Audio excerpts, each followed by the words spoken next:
সারা জীবন বাপে খাওয়ায়া গান শিখাইছে আল্লাহর নামে, আর এত বছর বাপের টাকায়া এখন গান গাও নেতার নামে।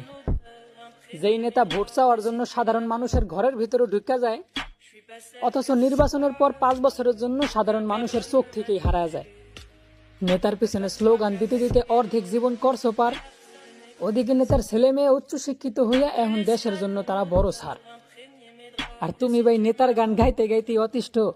বেশি কিছু বলবো না, কারণ বুদ্ধিমানের জন্য ইশারাই যথেষ্ট। শুধু একটা কথা বলি, রাগ করো না ভাই। ওই যে কি বলে, পাগল বা ছাগল হওয়ার একটা লিমিট থাকে, তো বাস ওই লিমিটটারে পার করো না ভাই।